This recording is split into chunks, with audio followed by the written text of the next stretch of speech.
درود بر دوستان عزیز، همراهان خوب کانال پرشن مایگریشن. با اولین ویدیو از سری ویدیوهای ویزای بشردوستانه در خدمت شما هستیم. در این ویدیو قصد داریم بپردازیم به اینکه ویزای بشردوستانه کلاً چیست، روندش به چه صورتیه، چه کشورهای اونو ارائه میدن و از این دست سوالها. با ما همراه باشید.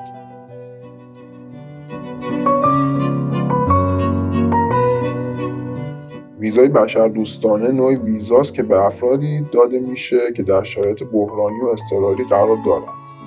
این ویزا به کسانی که در معرض خطراتی مثل جنگ، آزار و اذیت یا بحران‌های انسانی هستند اجازه میده تا به یک کشور امن پناه ببرند و از امنیت بیشتری برخوردار شوند.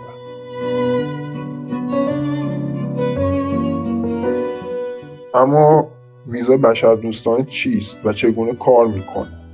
این ویزا معمولا توسط کشورهای صادر میشه که قوانین مهاجرتی خاصی و برای کمک به افراد در شرایط خطرناک دارن. برای دریافت این ویزا معمولا نیازه که فرد مدارکی ارائه کنه که نشان دهنده وضعیت وخیم و خطرناک زندگی او باشه. خب یک سری نکات هستش که من باید در رابطه با ویزای بشردوستانه در اختیار شما عزیزان قرار بدم. اینکه کشورهایی که این دست از ویزا رو دارن کشورهای متفاوتی هستن.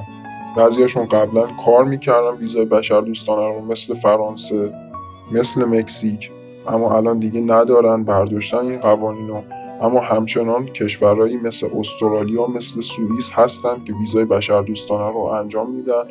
منتها پروسه انجام این نوع ویزا در این کشورها با هم فرق داره که در ویدیوهای آینده به اون اشاره خواهیم کرد.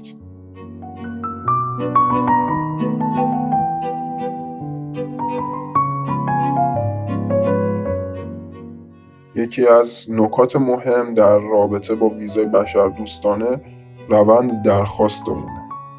این روند ممکنه شامل ارائه مدارک، مصاحبه و ارزیابی شرایط فرد باشه. همچنین برخی کشورها ممکنه نیاز به حمایت یا ضمانتنامه از سوی افراد یا سازمان‌های مقیم اون کشور داشته باشن. یعنی شما یه تای نیاز دارید توی اون کشورها که شما رو معرفی کنن برای این نوع ویزا. یکی از نکات مهمی که باید به عرضتون برسونم اینه که شما میتونید برای این نوع ویزا حتی از کشور خودتون هم اقدام کنید. یعنی بعضی از کشورها برای این نوع ویزا شرایطی رو فراهم آوردن که حتی شما از کشور خودتون هم میتونید اقدام بکنید و نیازی نیست که در کشور ثانویه‌ای اقامت داشته باشید. برای مثال اگه کسی در کشوری زندگی میکنه که درگیر جنگ داخلیه و جونش در خطره، میتونه برای ویزای بشردوستانه اقدام کنه، مثل دوستان افغان.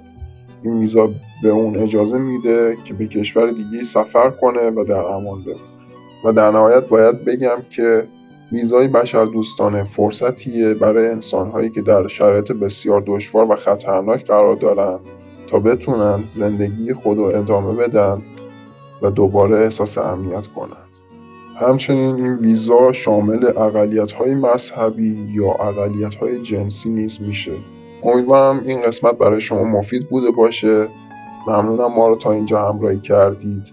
لطف کنید کانال رو سابسکرایب کنید، زنگوله رو بزنید و همچنین در تلگرام اگر سوالی داشتید بپرسید. ما و دوستانمان به سوالات شما پاسخ خواهیم داد. همچنین منتظر ویدیوهای بعدی باشید که در اونها به شرح کامل این نوع ویزا، کشورهایی که این ویزا رو انجام میدن خواهیم پرداخت.